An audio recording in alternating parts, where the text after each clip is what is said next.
Hello and welcome to this episode of Unbound. I'm Nicola Humber, author of Unbound and founder of the Unbound Press. And today I am kind of jumping up and down in my seat with excitement because I'm joined by Angie Northwood, who is our latest Unbound Press author. So welcome, Angie. Thank you. Hi.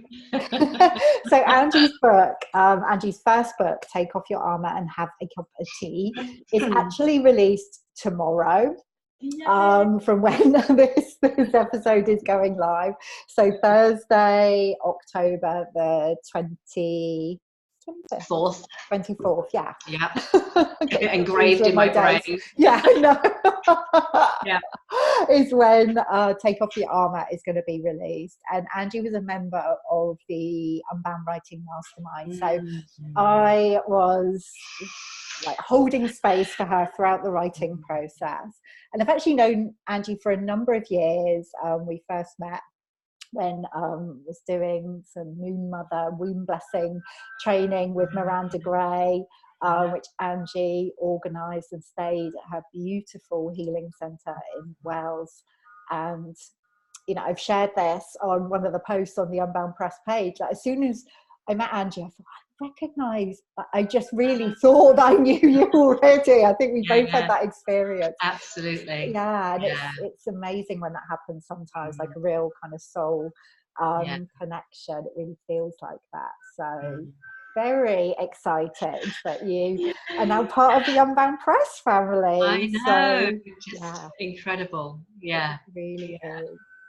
So tell us, Angie, what made you decide to write a book in the first place? Where did that calling come from? It came from my soul. My soul called to me to do it. It's something that I had thought about for a long time, and over quite a few years, a number of people along the way have said, there's a book that needs to be written. But the timing wasn't right at those points in my life. And then suddenly everything just fell into place, as it does. You know, all of the work that had been done before that, you know, just life's work, suddenly came to that point where everything just fell into place, and my soul said, now is the time. And I saw your post advertising the Unbound Writing Mastermind, and it just, again, my soul just went, yes, this is Nicola, this is writing, this is and the really important thing for me, as you mentioned in the intro, was that it was a held space. You know, I knew that I needed to do that. I'd had several years of sitting in circle with women and just experience that the beauty and the alchemy of when women sit together. So having that very held space was incredibly important, and that's what really enabled and empowered me to move forward with writing the book.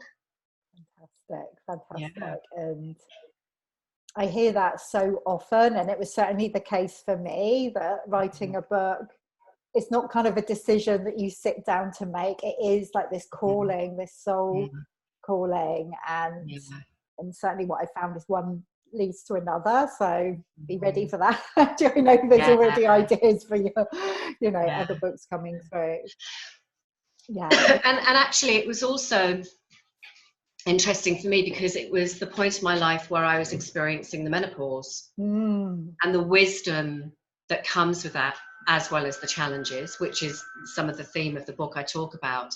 But it was really also, that point of in my life where I was able to stand in my authority.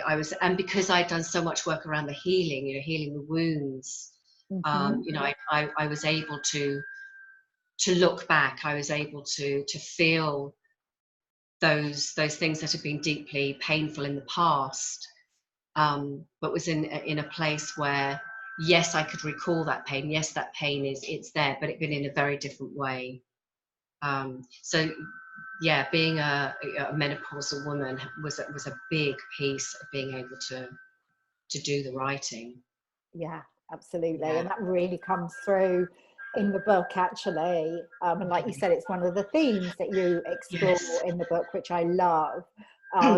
Such a rich book. And I've said, you know, this is, you know, when I first read the manuscript, it was literally like sitting down at the kitchen table opposite Angie and having this gorgeous conversation. And there is so much in there. I mean, a lot of it is about your journey of motherhood, of being a mother. And I'm, although I'm not a mother, I could like resonate so much with so much of what you were saying. That's So tell great. us, tell us some more about the book. What is Take Off Your Armour? And Okay. So the core of it, I would say, is about love, and specifically my love of my children, and even more specifically my love for my daughter Molly, who is disabled. She shows up differently in the world, and I tell the story of my experiences of being a mother of a disabled child, and how what happened when she was given a diagnosis was that I was suddenly being drawn into a world that I knew very little of. I knew nothing of, really. And it was what I refer to as the medical model of disability. So it was very much about looking at the deficit, you know, what's wrong, you know, what needs to be corrected or mended. And it just instinctively felt wrong. You know, here was my perfect, beautiful little baby who, you know, I just loved beyond words. And I couldn't understand why I just felt such pain, and why I was crying all the time, and why I wanted to run away. And I was very fortunate that I came across an organisation called Parents for Inclusion, and Mitchell and Mason, and they were pioneers actually in the inclusion movement. And I picked up a leaflet at a preschool that I was going to with Molly, and the language in the leaflet was so different to everything that had suddenly become a part of my life. It was about celebration, it was about welcome, it was about the gifts of our children. And I just, in that moment, wanted to run to this group of women and say, hold me, tell me, show me. And actually, that's exactly what they did. And I felt myself welling up, recalling that, because it was life-changing. And I think that's what I call one of the chapters, you know, this life-changing moment where I was suddenly welcomed into a tribe of women, predominantly, because it was mothers of disabled children supporting parents of disabled children. And that was life-changing. So this, you know, that is the beginning of the book, and I talk about, you know, the struggles that there were, and that was to do with the system. Again, you know, this was to do with the medical model approach, this was to do with the school system, and the perceptions of society of people with disabilities, you know, and because historically disabled people have been separated from mainstream life. Many people have no experience of being around people who show up differently in the world, and that's the problem. So I go on to talk about how important inclusion is, you know, how important it is for us to, all of us, to very consciously look outside of our narrow experience in relation to disability and help, you know, be proactive in creating inclusive community. And you know, Michelin and I were talking yesterday, and that can be done through very simple acts of kindness.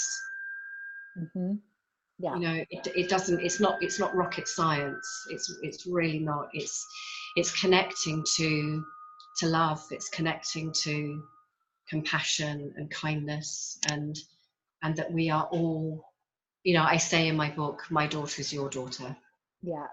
So beautiful. So beautiful. And you know, you say that there, you know, it's about kindness, and it's about love, and like showing up with that intention. I also think there can be a lot of fear around that. That feels, you know, quite vulnerable, feel quite risky, can't it, to actually to show up from that place, to kind of, yeah. Yeah. And actually, I'm glad you brought up that word vulnerability, because that features a lot in my book. And you know, there were so many moments that I was so vulnerable. And that's why I put on this coat of armour. Yeah. I needed to protect myself, because I was having, largely through the school system, actually, you know, other people's belief systems around what disability is, and again, you know, what I said earlier, you know, looking at the deficit, looking at what, you know, trying to tick charts and goals, and it's all very linear. Yeah. And I learned, fortunately, very quickly that I needed to protect myself from that, because that's what was blocking my instinct. It was blocking my intuition, my mother instinct. And so, you know, I stood for the very many years in my masculine energy, which served me very, very well, but at the expense of my feminine energy. And that's what I also talk about in the book. You know, it was really, you know, took a lot of years of healing the wounding in that, and reclaiming my feminine energy, and finding that balance. Because there is a lot of vulnerability in challenging. You know, I was an inclusion warrior. You know, I was not going to have my daughter separated and segregated. I was not going to have anybody say to me, no, she's not welcome, no, she can't come here. And you know, that was said, you know, you know, as blatantly as that. No, she doesn't belong here, she belongs somewhere else. And to be told that as a mother about your child it's earth-shattering. And it's bewildering. It's like, how can anybody say that of a child? So the armor, you know, the warrior woman, was absolutely necessary. And I love, you know, I love when you came up with that title. It's like, oh my goodness, that's so powerful. And as you're speaking, you know, I'm just remembering really what came through for me so strongly when I was reading the manuscript for the first time, is like the assumptions that we make, these limiting assumptions that we make. You know, we make them about ourselves a lot of the time as well, and we make them about other people, and other people make them about us, and it closes everything down. And there also can be these fears of like getting it wrong in some way. It's like, oh, well, I don't know how to kind of respond or react here, so I won't respond at all. I'll just kind of, you know, remove myself from this situation. And there are so many tools that you kind of talk about, and your own experiences in the book. I was like, oh my goodness, these are so helpful, like for everyone. Right, absolutely. Inclusive practice benefits everybody. Because we all show up like in our own way. You know, you talk about Molly showing up differently, and what a gift that is. And we all have the potential to show up in a completely unique way. So these tools and these themes that you talk about, it's like, this is just, I just found it so powerful to read. And I did, as a parent, I found them powerful. You know, I was taught those tools by Inclusive Solutions. And I'm going to be doing a soul-to-soul conversation with Colin from Inclusive Solutions soon. And they, I mean, you know, their bag of tools is just phenomenal. And actually, I don't think I say it in the book, but there are lots of them originate from First Nation tribes. Wow. Yes.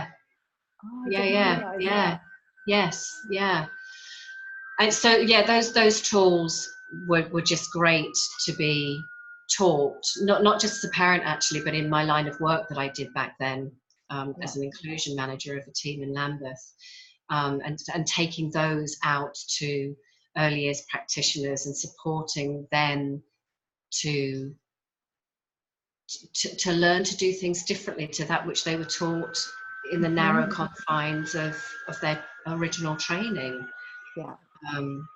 And there was a beautiful moment when Molly left primary school, and I do talk about this in the book.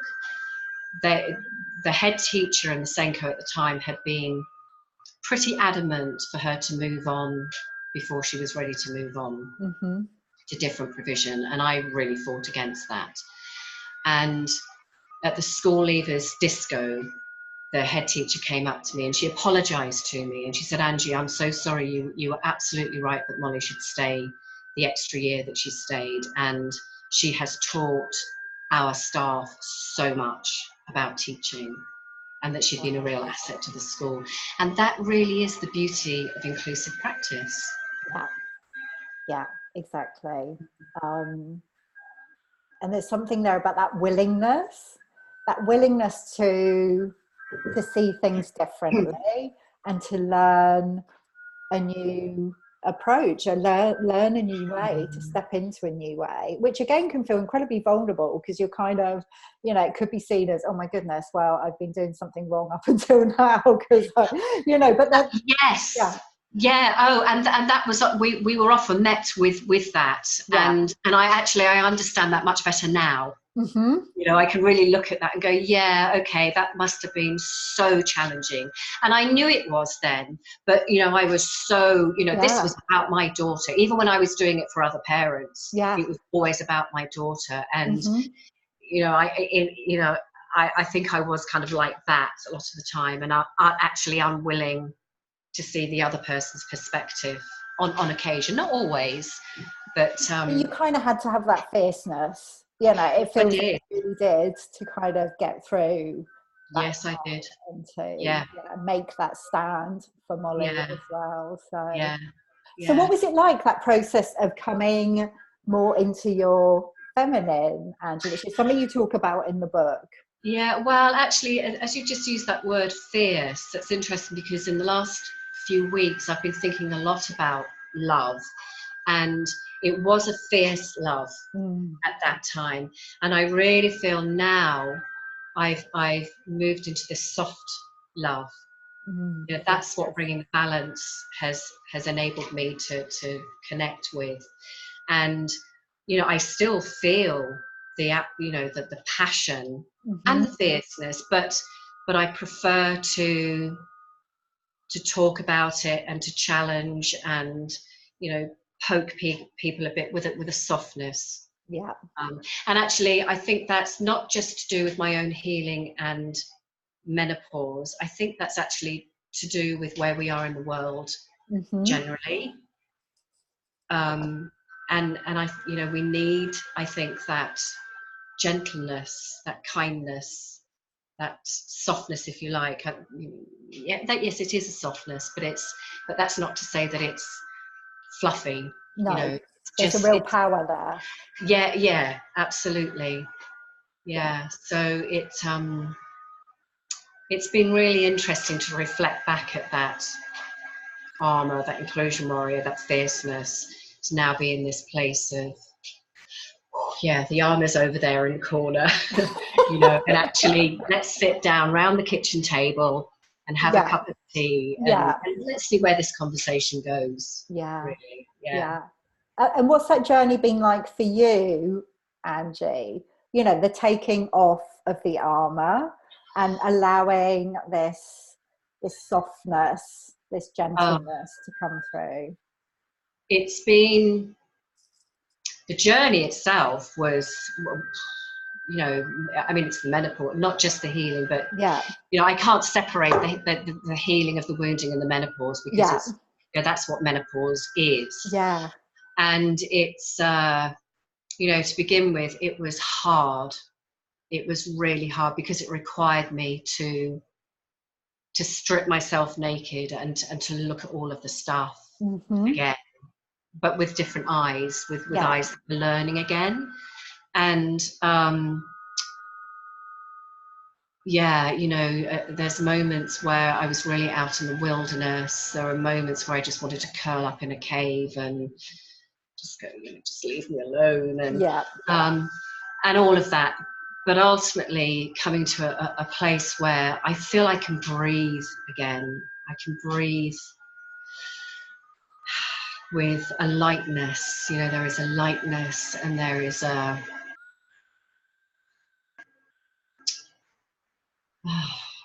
hope, but in a different way, a hope,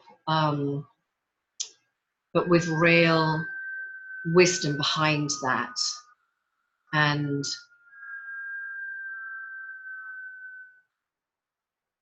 a desire. Again, this is a line from Michelin's poem, actually. A desire for a better world. You know, that's the place I'm in, and know that we can create a better world. We can. Yeah. We can, when we allow ourselves, when we learn how to love ourselves. And I think actually that's the thing that I've learned to do. Yeah. Is, I've really learned to love myself. All the messy stuff, the fear stuff, the soft stuff, the don't quite get it stuff, the I really know this, all of it, to love all of who I am. And it's enabled me to love differently. I love other people, love my daughter differently. I mean, that's the key thing, is that I can really appreciate and see Molly now as a strong individual, unique individual that she is. Yeah. So, she can do this without me, and it's so hard to say that, actually, but she can. Because again, I talk in the book, the after I'm gone bit, I call it, when I'm dead and gone, and Rod's dead and gone, and we're not here to do the things that we do for her. We're not here to protect her, to give her the opportunities for freedom. And more, because I'm in that place of love, I can see, actually, she's doing this. She does this, and actually she's been doing it for a jolly long time. And I can see, my eyes are more open, my eyes are clearer to see that now. Gorgeous. And that's just amazing, just to see her like that. Absolutely. And you talk about kind of a hope for a better world, and I really believe, that's why I launched the Unbound Press, is that, like, every time a woman shares her story, her message in her own unique way, it changes the world. The ripples of that just go out into the world, and like other people feel kind of witnessed and understood and recognized. And I certainly felt like that in reading your words. So thank you so much for courageously sharing your own story. I mean, what was that process like for you, Angie? Goodness, it was really scary at times. It was I remember saying to you on more than one occasion, on many occasions, I just don't know if I can do this, or this is really hard. I mean, I always knew I could do it, but this is hard. There were moments where it was just harder than I anticipated, and but it was also thrilling, and it was also liberating, and oh my goodness, just there were moments where my soul was just so full of life force energy, expressing this stuff that I have lived and experienced, and as you've just said, that I want it to go out into the world, and I want people to, I just hope that there is something that will resonate with each person that reads it, that will really help them to shift, to shift from a place perhaps that they're stuck in, or to shift their perception of what disability is, what menopause is. And so it was a roller coaster. I mean, I know that sounds a bit cliche, but it was. It was. But ultimately so freeing. So Unbound. I mean, it's just perfect, isn't it? Brought me to that place of going, no, I'm going to say this, and yes, I'm going to use the F word in my book, and yes, I'm going to express the rage, and I'm going to express the hurt, and I'm going to express the delight and the joy, and take it all. Yeah, And yeah, that's absolutely something I loved kind of witnessing in you, was your willingness to bring it all. You were like this is a celebration, and I'm also, you know, acknowledging the rage and the grief and the, you know, everything. It's like there's space for it all there, and that personally felt incredibly liberating to me as a reader reading it, and I know Right. other people will feel the same.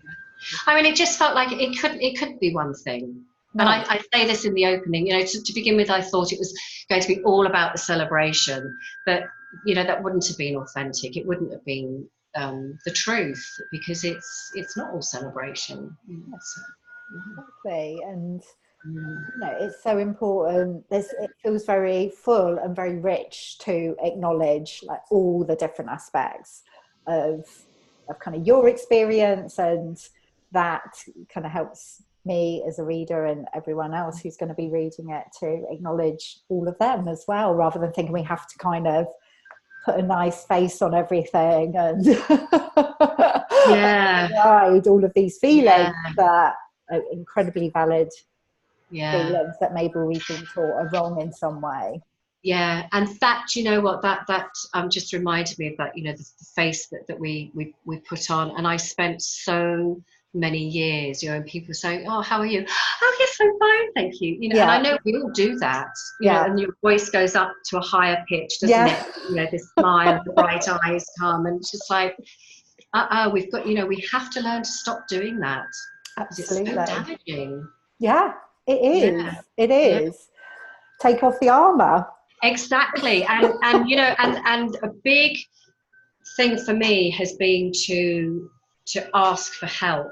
You know, I just couldn't do it for the longest time, and actually having now taken off that armour, asking for help, I still feel vulnerable. It's still not easy, but without the armour on, it comes from a different energetic place. And actually, I'll share a thing with you. I had to put it, well, I didn't have to, I put out a post on Facebook recently because Molly needs another PA, a personal assistant. So these are people that support Molly. And it's always been a difficult thing to do, because it is asking for help. And it's incredibly vulnerable, because if I get no response, you know, the old stuff comes in of like, oh, nobody wants to be with my daughter thing. So, you know, there's huge vulnerability around it. However, this time, having completed the book and having taken off the armour and just being in this new energetic space, I put out a post. And oh my goodness, I have never had such a huge response. You know, the people that I sent it to sent it on to other people, sent it on to other people, sent it on to other people. And we have had such a wonderful response from, so many women have said, I'm interested. Wow. And we've actually, I'm still interviewing, we've still got 2 more people to interview 6 women for the post, and some wanted to come but found it was too far away. And it was like, oh my goodness, there we are. You know, there's proof of pie that when we allow ourselves to be vulnerable, when we allow ourselves to open up and ask for help, it will come. Yeah. It comes. Yeah. Yeah. Everything changes. Everything changes from that. Oh my goodness. Yeah. I mean, I have goosebumps, because it's, you know, I've been doing it for years. You know, Molly's had personal assistance since she was 13, so I've been doing it a long time, and this felt very different. Yeah, yeah. Very different. And the women who are coming for the interviews are amazing. I love it. Fantastic. Yeah, so blessings to all of you. Thank you. Oh, Angie, what a gorgeous kind of note to end our conversation on. And like, literally, I know I kind of always say this, but it's so true. I could speak to you for hours about this. And I'm sure we will have another conversation, you know, once Take Off Your Armour and Have a Cup of Tea is out there in the world, making its music. It would be great to talk to you some more. But thank you so much. Thank you, Nicola. For courageously, like, you know, committing to writing this book and sharing it with the world. It's so such a beautiful read, such a powerful read. And Thank if people you. want to find out more about you and your work, Angie, what's the best way for them to do that? So you can Facebook, Mm-hmm. Soul Wisdom with Angie. That's my business page, Mm-hmm. and a website, which is Yeah, spiralsofwellbeing.co.uk. yeah, And I'm about to actually put on my soul to soul conversations onto that. So if people are interested in gorgeous. hearing those, please do have a listen. Yeah, so Facebook, website, yeah, that's it. I'm not a very technical person, so I don't have. Keep it simple. Yeah, exactly. We'll put the link. We'll You put can the write link. me a letter, actually. Oh, how lovely. Yeah, private message me, and you can even write me a letter. I love it. Let's bring it back to those real Yeah, kind of one-to-one connection. that would be great, actually. Oh, I love yeah, so letters. gorgeous. Oh, Yeah. yeah. A letter writing campaign. Love it. Oh, Angie, thank you so much for having this conversation Pleasure. today. And I'm so excited and delighted to see Take Off Your Armour going out into the world now and impacting all of its readers, Yeah. and continuing the magic. So thank you. Thank you, Nicola. Thank you. And we'll see you again soon for another episode of Unbound. Bye.